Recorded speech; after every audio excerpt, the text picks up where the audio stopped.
for y'all. Siempre es hermosa. Hello, I want to take a bienvenido. picture of this. This is like amazing. Mujeres. Exacto. Increíble. And we are live. Welcome, bienvenidos, bienvenidas to our monthly Elevate Inspire Latino Lead event series. I am really excited to be with you all today. My name is Irma Marquez Trapero, and I am the executive director of Latino Lead, which is a nonprofit organization of a network of leaders really coming together to create social impact through collaboration, power building, and leadership development. For today's event, I'm really excited to have this timely and critical conversation about education. This is our second annual back to back or back to school event, and unfortunately, the second conversation that we have during this long lasting pandemic.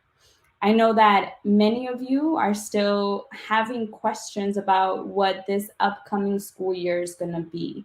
Will students and teachers be safe? Do the schools have the adequate resources to handle this situation? How is this similar or different than last year? And what does this mean for our own Latinx community, for our students, our teachers, our parents, our administrators, and our healthcare professionals?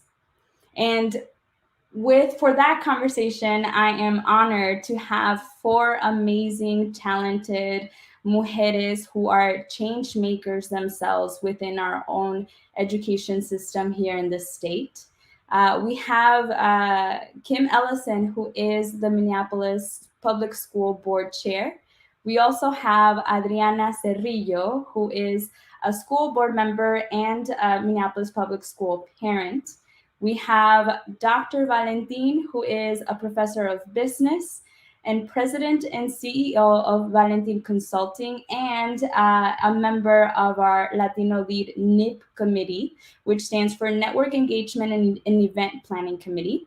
And lastly, but not least, we have Natalia Benjamin, the newly selected 2021 Minnesota Teacher of the Year and the first Latina to hold this position, the first and the first of many to come. So thank you so much, Maestra Natalia, for leading the way for many more Latinx educators. And she's coming to us from Rochester Public Schools. So we also have an opportunity to ensure that we highlight our greater Minnesota voice. And without further ado, I would love to switch it over to you all. Tell us a little bit about yourselves, your name, how long you've been on the board or in your role, and of course, how do you self identify within the Latino community? What is your connection? And I'll kick it off first to Kim. Hi, good morning. Thank you very much. My name is Kim Ellison. I am currently on the Minneapolis School Board. I am the chair. This is my 10th year on the board, but only my second year as a chair. And I am the daughter of a Dominican immigrant. My mother was born in Dominican Republic, and she came to the States when she was 10. At that time, she was forbidden to speak Spanish and grew up, saying that she lost her ear. She kept her ear, but she lost her voice. And I saw how that affected her as an adult. And so that's why I'm a big supporter of native language preservation. And that's a big issue for me. And that's who I am. So thank you. Thank you. We'll have Adriana. It is an honor to be here. My name is Adriana Cerrillo, and I am a school board director in Minneapolis Public Schools, and I represent District 4. I am Mexicana. When I was 15 years old, my mother decided to move to the US. We moved to Brownsville, Texas, and it is kind of ironic and just incredible at the same time, because the reason that she decided to move is because my youngest brother is a US citizen and he was in need of special education services. Thank you. Muchas gracias, Adriana. We'll kick it over to Dr. Valentin. Hi, welcome everyone. My name is Dr. Daisy Valentin. I'm Puerto Rican. I am the co owner and president of Valentin Consulting LLC. I have my doctorate from Walden University with an emphasis on accounting and finance and quantitative analysis, as well as several different certifications in project management, Six Sigma, and teaching English as a foreign language. I also have been an online professor for the higher education sector for over 7 years in various universities and colleges across the country and internationally as an adjunct in other positions within the organizations. What I bring to the table as a Latina with my business and in the education sector is bringing diversity, bringing support and information to help the Latin community make smarter decisions and reach their pinnacle success. So that's my focus, and not just the Latin community, but any non traditional communities that need that assistance as well. Thank you. No, muchas gracias a ti, Dr. Valentin. And we also have Natalia. Buenas tardes. Me llamo Natalia Alvarez Benjamin, and I currently teach in Rochester Public Schools, one of the local high schools, Century High School. I work with multilingual learners, and I teach one class of ethnic studies, and so it's very exciting to be able to do that work. I'm Chapina, so I was born and raised in Guatemala, and I moved to the United States as a 17-year-old to attend college. I met my husband there, who happens to be Mexican American, and so our family has both Mexican and Guatemalan influences, and our children grew up in the United States. And so, like like Miss Allison, I also have just native languages preservation just close to my heart, so that they can keep that connection to their culture and language. Thank you. And again, thank you so much, everyone, for being here. As you can tell, we have an amazing panel, not only from experience, but also from different sectors. We'll be diving into K-12 and also higher ed. So thank you again so much for being part of this conversation. To kick us off, I just wanted to say again, Natalia, congratulations. I think, growing up in Minnesota, I never had a teacher that was Latino. And just to know and to see your name and be selected, it just gave me so much hope. And again, felicidades, mujer. And we'll start with you. You have a platform for a whole year, and obviously, beyond, and you've had platforms before. You know really well the struggles of the Latinx community and Latinx students. Uh, from this platform, what do you want to get accomplished this year? And tell us a little bit about your goals and dreams. Yes, thank you. I obviously Latinx community is very close to my heart, and one thing that I would love to do is inspire our Latinx students so that they can know that they can succeed and build futures that are good and positive for them. One of the things I did for the past couple of years is we started a Latinx club at school, and I will keep my students' words close to my heart, because as we would plan activities and stuff, she would try to bring our culture and to make sure that that was also visible, so that people understood that they weren't invisible. And so I hope that students can have that pride and be able to see themselves in other people in the community. Some of them are the foundation of the next generation, and so I hope that they can feel successful and that they know how important they are, so that they can just be that foundation for the next generation. Like we say, right? Si se puede. And so I want to uplift multilingualism and multiculturalism, and build systems that are based on language justice, because we need to provide opportunities for heritage speakers to maintain their whole languages, to make sure that those languages are valued within our larger community. Language learning is something that is very exciting, and it's valued mostly right when you start taking foreign language classes in high school and maybe during higher ed. But our students have that language already, and it should be valued and celebrated from the very beginning of their journeys in education. And so I hope that I can facilitate conversations so that heritage speakers are uplifted and valued and provided with opportunities to just maintain their home languages as they go through their K-12 education. Thank you so much, Profe Natalia, for that. And I think there's a lot of, I was very much like agreeing behind everything that you were saying. I think it's so important to be able to keep native language and more. And so thank you so much for sharing a little bit about that. And we will, and just so that you know, we are here as a community to support you and your efforts as well. So continue to, be seeking Latino lead in our community for any type of support. Again, felicidades. And now I would love to, kind of shift a little bit of the conversation. We are going to be diving into a lot of questions about what this means for K-12. But we also have here a very unique perspective with Dr. Daisy Valentin, as she is a professor. And I would love to, learn from you, Dr. Valentin. What is the biggest focus and priorities of college administrators while they are preparing to have students returning to, colleges and universities?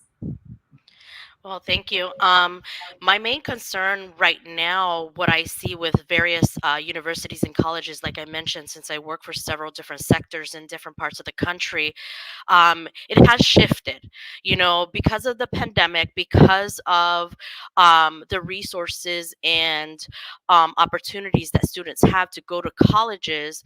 Because of the pandemic, things have changed, especially for Latino and Black communities, right? Because the parents don't know, they don't know if it's safe, they don't know if this is a great opportunity. So what I tell the parents or anyone that's going back to college, or students that are choosing the colleges, really look into what the administrative is putting in place. What is the plans for that opportunity? There's so much that is unknown, and you want to be able to know, am I able to still study online? Am I able to go on campus? How is this feeling going to be for the campus environment? What is going to be given to me to be able to be successful in my higher education journey? So many of the sectors and many of the locations across the country, from one side of the country to the other and international, these are one of the main focuses, because many students, they had to leave their comfort and go back home, or they weren't able to leave the country to go back to their home. So what are we looking at? We're looking at the opportunities for students to be safe, to know that they're going to get the education that they are looking for and their goals, and also to reach and look into the administration and the rules and regulations that is going to be surrounding your higher education. Everything about higher education comes from, you know what is going on in the environment for those colleges. They could be nonprofit colleges, they can be profit colleges, so it all is different. And as the Latino community, I really say, parents, educate yourselves with what your student needs. If they're going just got out of high school, going into college, where they want to go, how they want to be seen and known. Just get some really good information from all those different universities, because preparing yourself for college is is a lot more challenging than preparing yourself for a K to 12, right? Now you're an adult, now you have to do things on your own, so you don't have the flexibility to say or lean on other people. So we really want to see that focus. And just as faculty as well, faculty, we need to be mindful of the Hispanic and Latino community and say, hey, these students, we need to know where they're coming from and what's going on in their lives, so that way they can have a better higher education, no matter where they're going to school, whether it's international or local. Thank you so much for sharing a little bit of what you are hearing and seeing in higher education. And I think one of the things that you brought up is, what to tell parents. I think that it is, I think nobody really has all of the answers, and I'm happy to have here also Adriana, who is Minneapolis Public School parent, and from what you are hearing right now from parents, like tell us a little bit about what are some of the biggest concerns, I guess from like the K-12 perspective now, and like for you, as also part of the school board, what is your biggest concern both as a parent and as a board member? Thank you, Irma. Yes, I'm actually the guardian of one of my nephews that has been with me for the last 3 years, and he was the reason and motivation that I decided to run for office, because representation matters, and I'm the very first Mexican to ever be elected to Minneapolis Public School Board. And in my background, I'm a community activist and an organizer, and what I've been hearing from families is, this la incertidumbre, a lot of uncertainty, you know, more than anything, the safety of our children because of COVID. So that's creating a lot of anxiety, a lot of, just chaos. And just, what I tell mamas is, get to know your principal, get to know your teacher, have a very close relationship, and that I'm here, as a school board member representative. I'm here to not only hear the concerns, but to act upon, those concerns, because my role will be to provide that support and provide the representation que nuestra comunidad necesita. Así es, Adriana, and thank you for both sharing what your thoughts are as a school board member and all the work that you are doing to really truly represent the voices of our students and families. And with that, I think it's really important and critical to also hear about overall, what our districts and boards thinking as we are coming back really soon, and students and teachers are coming back into the classrooms. For you, Kim, how has the district prepared for the uptick of COVID-19? I think all of us had assumed that at this point in the year, after vaccinations, after a lot of big campaigns about safety, it's very unfortunate that we are in many ways having flashbacks of similar feelings that we did last year. And so, how has the district prepared itself for this? And also, should families be safe? I think that is like the number one question. Yes, thank you for the question. Yes, during the summer, it was really exciting to see numbers going down, and it looked like with the vaccinations, we could see an end to this pandemic. But now we're seeing numbers again in terms of infection rates like we were back in March and April. And so we at the district have decided that everybody in the MPS building must have a mask on, face covering, no matter what your vaccination status is. And I think that's important. What I tell families is make sure that you are ready to be flexible, be prepared. Things can change, although we are starting in school. You know, something could come up. If rates numbers keep going up, then we're going to need to send children and staff home. And so try and be flexible as best you can. Make sure you have masks that are comfortable and easy to wear for your children and for yourselves. One thing I want to say, very important since we're going back to school, and one thing that we've discovered is hard to find bus drivers. And so I want to put in a plug to please, if you know of anybody, we are recruiting bus drivers right now. We're offering a 3,000 signing bonus. We're offering over $19 an hour. And so that is a concern for us, making sure that we can get children safely to and from school. And so, yeah, we're just trying to be as safe as we can right now. Thank you. Thank you so much for diving into that. I know, like I mentioned, we really did not know how we were going to be during this time around. And I think, putting our safety and families and student safety as a priority is really, truly important. And so, thank you for so much for sharing that. And I think, you covered a little bit of the aspects of how parents should be feeling at this moment. Kim, I would love to know, what are you hearing from teachers and school leaders at this time? Do we have enough capacity as far as nursing and mental health support for this school year, and how is that different from last year? Yes, mental health and nursing, that has been a big push for us for a while. But yes, the COVID has created this uptick, and so we have hired more mental health specialists, and we are hearing from teachers and staff that they're concerned about their safety as well, and so we're mandating masks. We are making sure that everybody has access who is able to get a vaccination, can get a vaccination. Right now, we have a survey out to staff, seeing how many people have actually gotten vaccinated. I know in the numbers in the spring were very high when vaccinations were first available. And so we're talking about, do we need to require vaccinations? Right now, children under 12 can't get vaccinated. And so we want to make sure that people around our children are as safe as they can be and as protected as they can be, so that they can't spread it to our children as well. But we are hiring more staff and more nurses for our schools. So.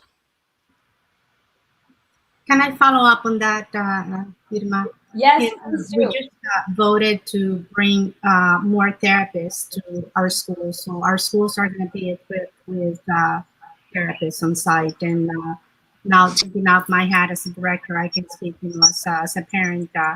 I am very proud of the fact that Minneapolis public schools provides that support, because that's not the case, throughout the nation and even the state. uh, Mental support, having a therapist for my nephew has been one of the biggest blessings, because I cannot even imagine what would be without that support. So I have been a big advocate for that, and the more the better. So hopefully that's gonna continue to increase. Thank you. I just wanted to say that. No, Yeah. no, thank you for adding that. We also partner with a lot of mental health agencies. And I think that's important because they also bring this cultural lens um, to our schools and to our families. But our partnerships are huge and very supportive of the schools. So thank you. Thank you. And I would love to also, kind of ask the same question to, Natalia. I know, Natalia, you don't represent Greater Minnesota as a whole, but I think it's really important to bring that voice. Have you heard, how does, Rochester Public Schools in general feel about coming back? What would you say are some of the challenges that are uniquely to greater Minnesota community than oftentimes get overlooked? Yeah, no, I think we're seeing a lot of the same things from the metro area where cases are going up. And so our school board also um, did a masking policy, face covering as we start school. We start August 30th, so it's just around the corner, just to be responsive to what's happening in our area. I think there's people who are fighting masking, unfortunately, and they may not be looking for the larger, benefit of our community. And I think it's just a reminder that, um, acknowledge that there are some people for whom masking is not a possibility, and we can make exceptions for those. But for the larger majority and for all of those that can do masking, we should be doing that, because it's about our community. It's about rallying together so that we can fight this, and we at one point not have to have masking, for the rest of our schooling. But we need to come together as a community to support each other and look out for each other's health. There is some vaccine hesitancy within the Latinx community, which is completely understandable given the history of um, just lack of support or even misguidance from the medical establishment in the past. And so I think it's just a reminder to our Latinx population that the vaccine's been out for a while now, and just to look at the science and rely on the science so that we can all get vaccinated. I think there had been some efforts to reach out underserved populations, and so I'm hoping that we can reach the Latinx community in a more large way so that everyone can have access to the vaccine. I know that was an issue, especially at the beginning of the vaccine rollout, but I'm hoping that can be expanded so that everybody can have access so that we can move forward, as we have seen that those that are vaccinated have a less dramatic impact if they do catch COVID. And I just have to share because my family has been negatively affected by COVID. My grandpa and my uncle actually passed away about 6 months ago. And we need to acknowledge that our Latinx community is in the front lines, right? Like so many of our community members don't have the luxury to work from home. And so it's important to support them and to make sure that they have access to all of the health benefits of the vaccine and masking and everything that we need so that our students and our community members can be safe as we come back to school. Thank you, Natalia, and also thank you for sharing, your own experience when it comes to COVID. I think, at this point now, about almost 2 years in, I think all of us are very connected to this awful virus, and so, my thoughts are with all of you who have either experienced it closely or know a loved one who has. Been exposed to COVID-19. And so, yes, I think, one of the things that I know is true is the disinformation within our own community and the hesitancy of like getting the vaccine. What have schools or what have, whether that is in K-12 or in college or universities, how are schools part of that solution of making sure that folks have the information that they need? Well, I can speak for what has worked for us, but I know our schools did a few clinics at the high school when students were um, able to get that, right, once the 16 and older students were able to do that. And we had those conversations in my classroom, like what are the pros, what are the cons, what do you know, what questions do you have, so that they can bring that information back at home as well. But I think I know there's other organizations locally also that are trying to push that information out. But I think the more we share our own personal experiences, right, with the vaccines and masking, that we can spread those news to the larger community. So that's what I would say. I'll go next on that. What I have seen and what many parents can notice is that many of the colleges and universities in your area are offering still the opportunity to get seen, to check and see if you have COVID or not. Also offer clinics in them as well. In regards to many of the colleges, will have a clinic available for students or even parents or their families to come and get vaccinated. It's just going to those universities and finding out. Many universities, just as the K-12 districts, have required mandated masking or even mandated vaccinations, whether they are coming on campus as faculty or whatnot. Many of them are making them mandated. That doesn't mean that all of them are, but some of them are, because as you mentioned, we want to be safe for the students that are not able to get those vaccines, right? So in the higher education, you want to look around because most universities or colleges, especially if they're local universities and colleges, are providing the opportunity for you to get educated, for you to get the vaccine, or also for you to check to see if you have COVID clinics and whatnot. So that's a good way to, you know, find out that information by your local universities and colleges as well. Yes, in Minneapolis, the Department of Health has held many clinics, even some within our schools, and for people to get vaccinated. And we're sending that information home, robocalls, text messages, emails, letting people know where they can go to get vaccinated. We are also, because of half of our students will not have access to vaccination right now, we are also offering online schooling if you feel that that's better for you, if that's safer for you, or if you did better online than you do actually in a building. We will be offering that kindergarten through 12th grade. And so especially for our younger students, for families who don't feel safe sending their unvaccinated child to school, even if everybody else in the school is vaccinated, they can still do the online learning. So. And I want to add one more thing.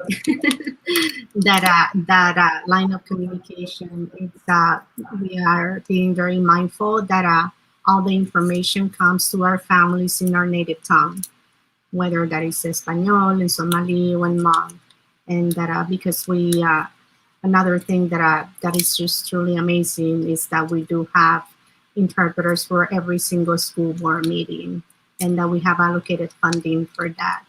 So being mindful, being able de comunicar con nuestras familias is very important for us. Thank you.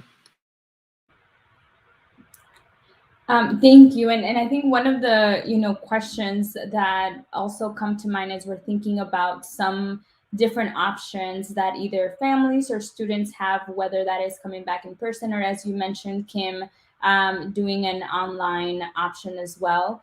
I keep thinking of instances where there might be, either, teachers or school employees who have chosen to not get vaccinated. What is, what are school districts and are your own schools doing about that as an action or a response to that, if anything?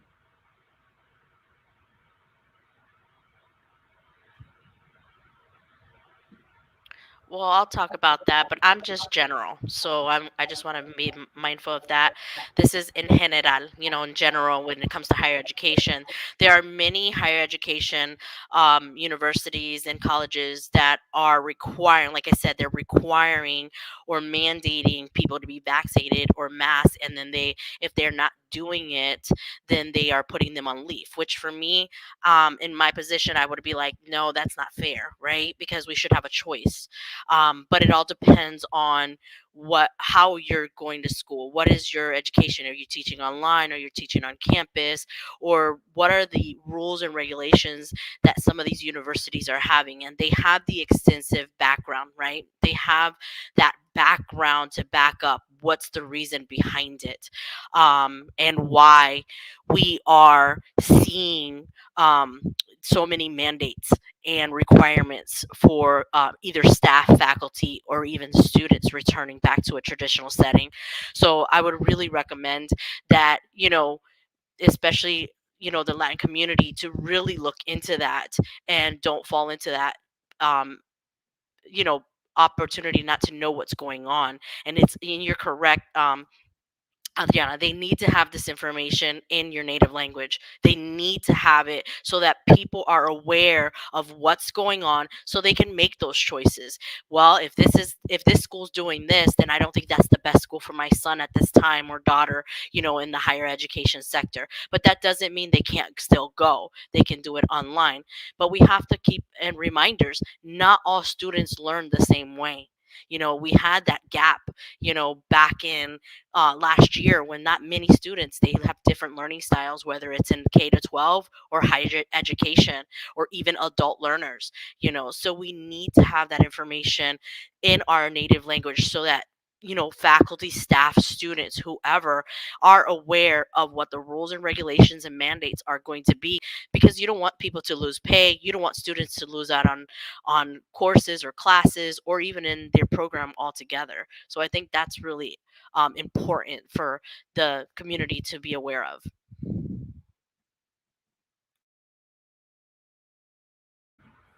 I don't know if anybody else wants to jump into that question. And again, the question was, what happens to educators or school employees that are not vaccinated? What is the action that schools or administrators are taking? In Minneapolis, we've talked about whether we should require vaccinations for staff or not.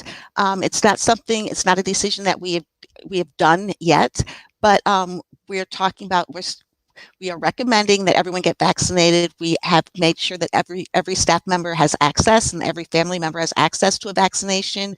If they're not vaccinated, then it would be very important that they regularly get tested to make sure that they don't have COVID, especially being asymptomatic and spreading the symptom, the disease. And so it's a lot of discussion. We're talking to the unions right now about whether we can say if you're not vaccinated, then you're required to get tested often. And so those are some of the conversations we're having in Minneapolis. Is that similar or different, Natalia, in Rochester and Greater Minnesota?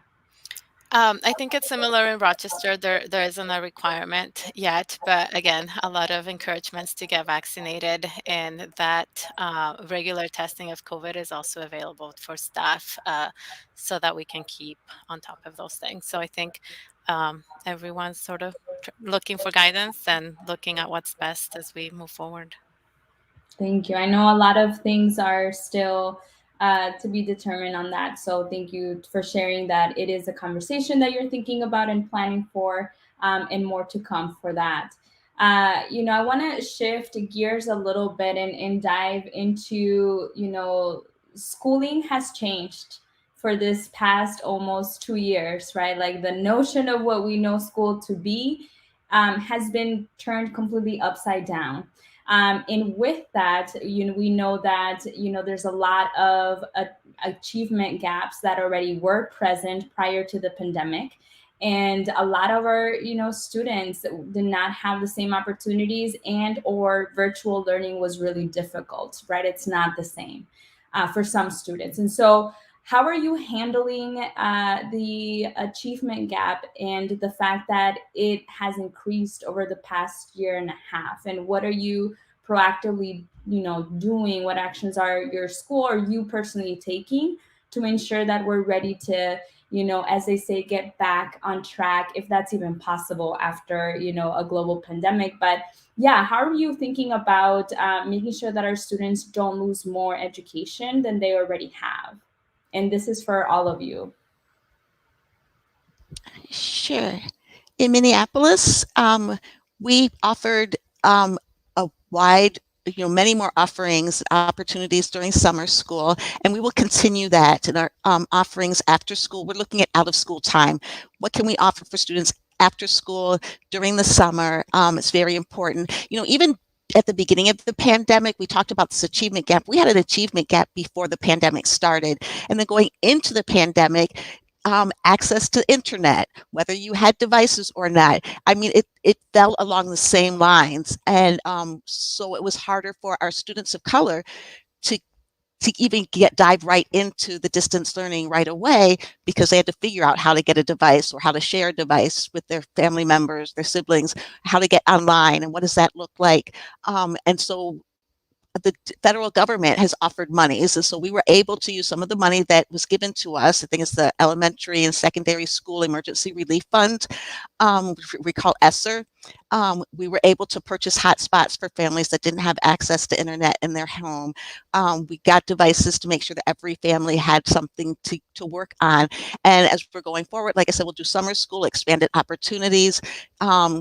We will be getting with the the most recent set of ESSER monies, which we're calling ESSER 3, the Minneapolis Public Schools will be getting over $150 million, which sounds like a lot. And it is, and will be used, 20% of that has to be used for lost learning. So what are we going to do specifically to make sure students can catch up on anything that they may have fallen behind on in the last couple of years when we were in this distance learning panic mode? And so I think that's important to know that, we're thinking about it. The federal government is offering us money to support it. So, and then we just need to figure out the opportunity gap in general. What do we need to do better about making sure we're reaching all of our students in an effective way? Yeah, I wanted to echo that. Okay, Opportunity gaps were there before the pandemic happened. And as we all went into distance learning, those inequities really were highlighted. And so it's kind of some of the same things, right? Just rushing to try to get devices and internet access for the students. And it was great that we were able to provide that technology access. And yet that didn't take the inequities away, right? Like the same challenges that our students had before the pandemic were accentuated during the pandemic. And so I think it's a continued conversation of how do we best serve our students who don't have the same opportunities as maybe the majority of some schools. And I think that's an important conversation. Some of the summer offerings in Rochester were also trying to target that issue, just to try to give more opportunities for students to come together, to work on those social emotional learning skills, right? Last year was hard on everybody. I want to reiterate that we all suffer loss, whether that was personal loss with families or loss of routines, loss of jobs, loss of what we were used to. Like everybody suffered to some degree. And I think it's important to acknowledge that as we move forward into the next school year, because while we may focus on the learning differences that happened during the last year, I truly believe that we can get our scholars to read and do math and do all the things, right? It's a journey, and the one point in time right now will not define all of them for the rest of their lives. And so this learning that's happening, again, it's a journey, it's a process, it's a continuum, and I hope that we can focus in that growth so that we can provide for our students what they need. They also grew in ways that we don't always measure, right? Their way to just face life, to embrace the new school that we all try to provide was amazing. I know that the young people in my classroom were just so willing to just try their best to do good in school, and some of them were struggling.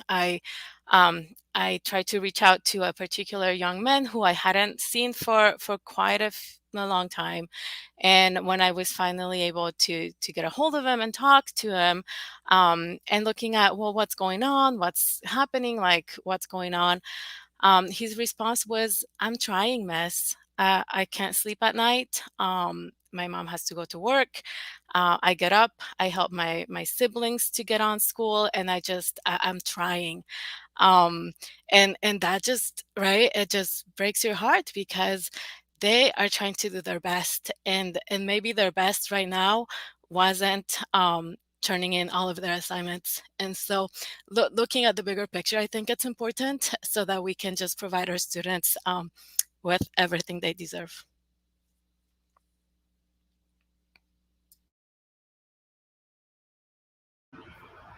Thank you, Natalia. I think it makes me think of some opportunities that happen in times of crisis that I think our students just had to grow up so fast during this too. And so I really appreciate the mention of yes, there are going to be some tests that are just not going to be what we expect for all of our students nationwide, globally.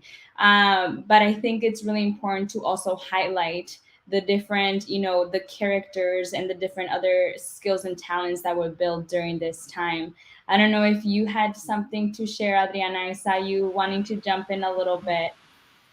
Yeah, I think I get a little teared in here by Natalia's words because, um, yeah, it took me through the journey of my nephew and many other community, families that were reaching out to me, out of frustration and desperation because at the time I was a family advocate too, and I was able to help a lot of families and connecting them, to the district, and also to their schools to get that help.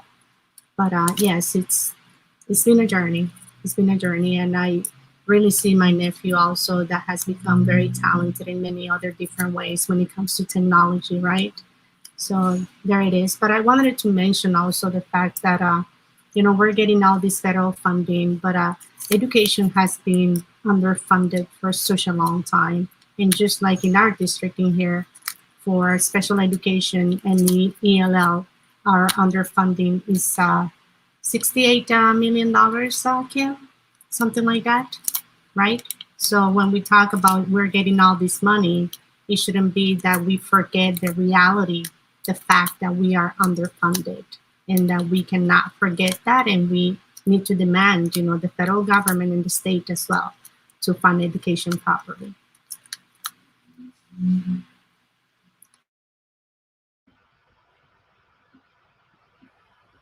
How about you, Dr. Valentin? And again, this question is around the opportunity achievement gap that we know had already existed prior to the pandemic, and the question is, how are we, preparing ourselves as leaders, educators, and our students to ensure that we are, in many ways, siguiendo pa'lante, in education.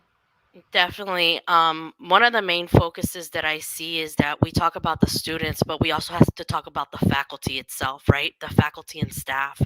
The not A lot of the faculty and staff are similar to students, right? That don't have the same maybe resources or environment that they have in a classroom. So going from a traditional classroom to an online platform was not easy for many faculty either, just like it was for the students, right? And the main thing that we have to do is keep academic rigor, right? That's one of the most important pieces. And what in my experience, because I've have over 7 years of online teaching experience in the higher education, but I also taught in the traditional sector. And when the pandemic hit, I was working in the traditional sector and had to transition to the online platform. It was easy for me, but it's not easy for a lot of faculty. Many faculty are not acclimated to the online environment. So, we have to understand that with all our students all over the world, right? Especially in the higher education, most of our students don't live in Minneapolis. Okay, they live in other countries or they live in other states. So it's very important to understand that not only the students are learning various online system platforms and using the environmental conducive to online learning, but applying different pedagogical styles that helps them see the diversity in the curriculum, like bringing in, the culture into the curriculum.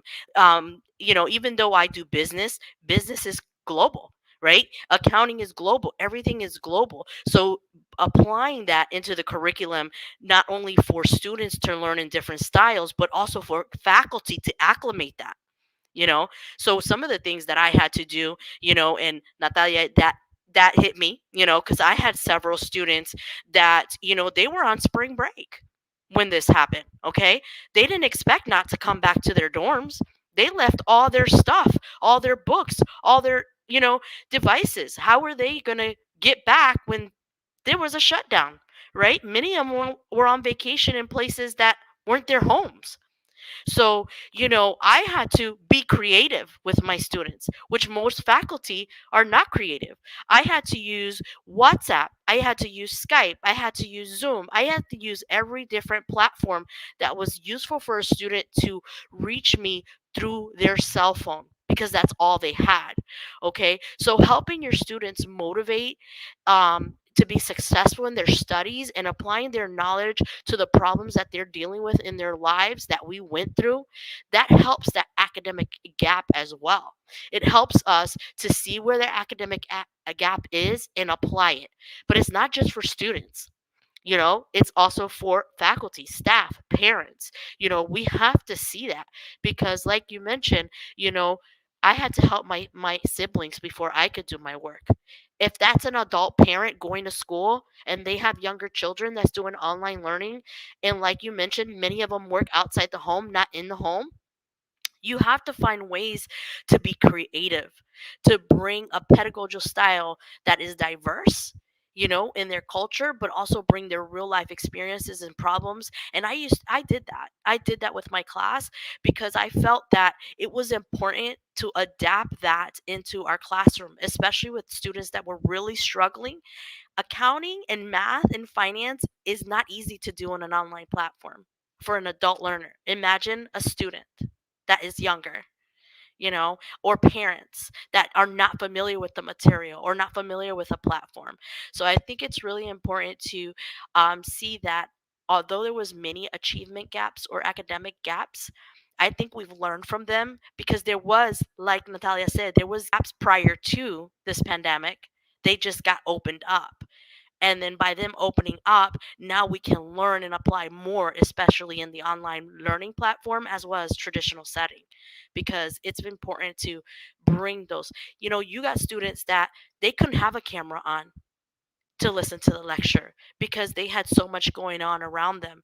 And, I had to use, so many creative ways of getting students to physically be live on a document where they all were adding items to it and they were like, wow, we've never had this done before.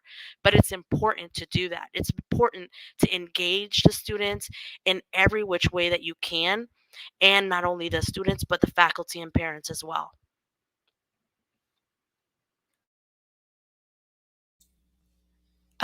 Yes, thank you, Dr. Valentin, for bringing up the importance of diversity in the curriculum because that is one of those things that can help with motivation and helping the students connect with the material. And we still have a ways to go to bring in their lived experiences and their stories into a lot of the different content areas. And that's something that's super important so that they can see themselves into what they're studying. They can see the value of what they're studying and how it connects to their own personal lives. So I really appreciate you bringing that to this conversation.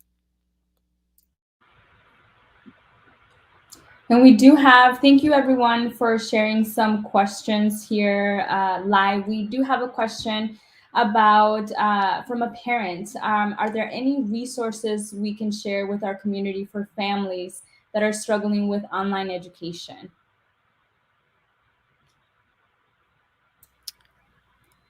In my experience, a lot of the struggles with online education come from a couple of places. One is not being familiar with the platforms that we're using. And I think Dr. Valentin mentioned that. And so the good news is we live in a world where you can YouTube almost anything. And so um, like how do I submit assignment on Google Classroom or whatever platform you are using. So if your district is not providing those resources, um, most likely there is a YouTube video on how to get it done. And if you can't find it, ask your resources, as your teacher, your counselor, whoever is in the district to provide that for you because somebody has looked it up already. So that would be the first one I have. And then the second one is organization. It's really hard sometimes to find time for our students to do some of the assignments and some of the work that they're doing. And so trying to find a schedule that works for them so that they know when they are going to work on their schooling and try to support that as a family I know it's challenging. I know there's a lot going on at home, but trying to make that a group effort within the family unit so everybody feels supported into what they have. Those are my two thoughts.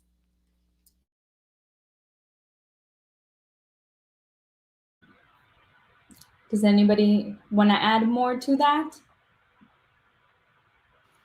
I would totally agree with that. I mean, get to know your teacher, get to know your principal, and go in the chain of command. And if you don't get the support and the answers, I mean, contact the district. Contact your school board member representative. Exacto. We can't forget that families are truly the voice of what we want to see in education. And so nuestros padres de familia tienen todo el derecho de exigir, de decir y exigir una educación digna para su niño, nene, niña. Así que thank you for that reminder, Adriana. And thank you all for some of the questions that are coming through.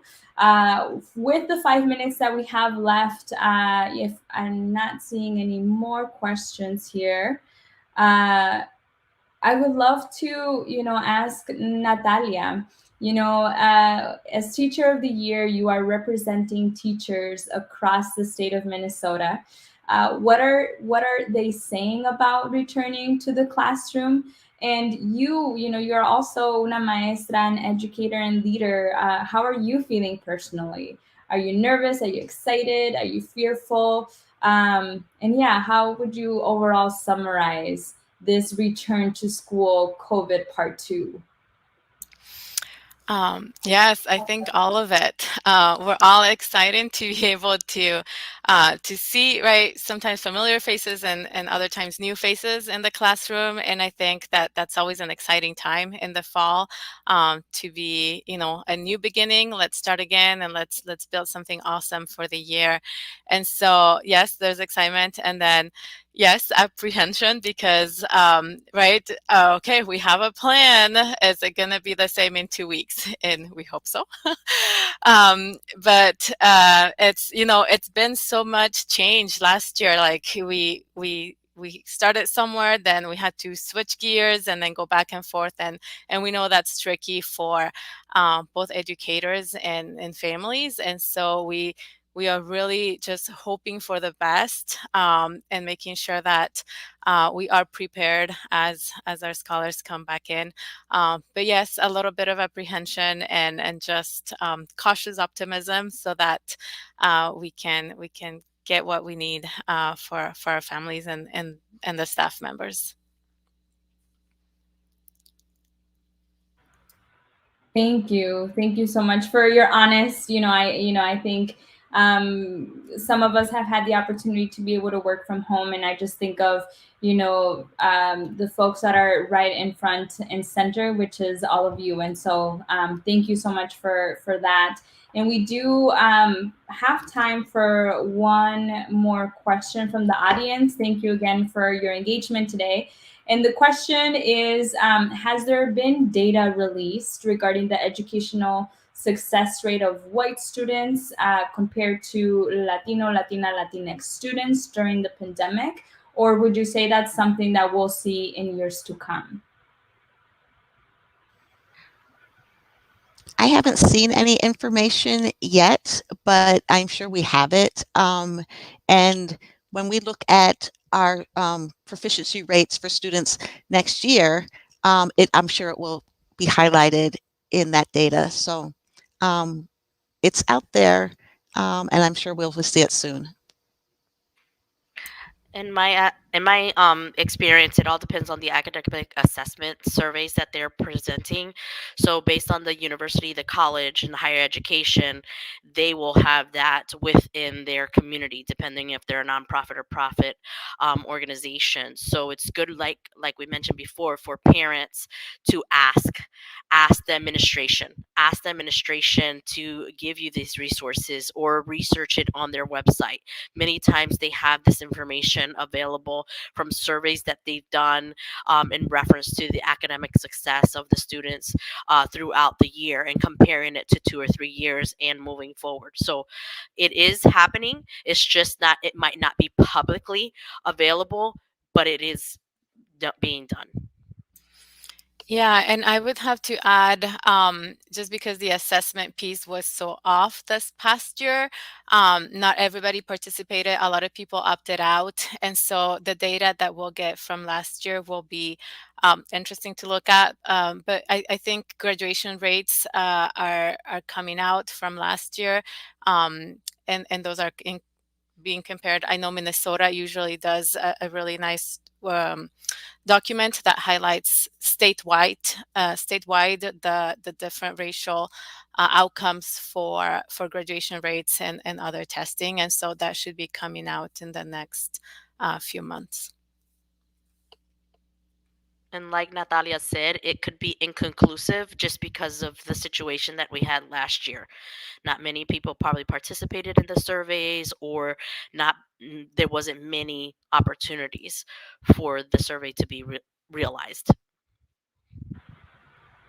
Thank you. And thank you so much for the question as well. And with that, I just want to, maybe everyone just share one word, how you are feeling about this school year. And again, I want to just thank you all so much for being part of this conversation, for all of your questions, engagement, and also your time. This is a critical moment for a lot of us, this going back to school. And so I'm hoping and keeping families, students, educators, administrators in mind. And thank you so much for what you do every single day. So yes, how are you all feeling about 2021 back to school? Excited. Hopeful. I was going to say hope. Con fe. Contenta, glorioso, and excited para ver todos los estudiantes. Sí, sí, sí. Sí, esa es la actitud. Excited. Yes. Thank you all so much. I am also very excited for back to school, and I think that regardless of whether that is in person and then we transition to virtual, I know that our students and families are in great hands with educators like all of you. So muchas gracias, mi gente. Hemos concluido otro evento de Latino Lead, and if you have any feedback or any questions or would like to follow up, please do let us know because we do these conversations for you. So muchas gracias. Estamos conectadas pronto. Se me cuidan mucho y gracias Kim, Adriana, Dr. Daisy y Natalia. Un placer. La verdad, muchas gracias.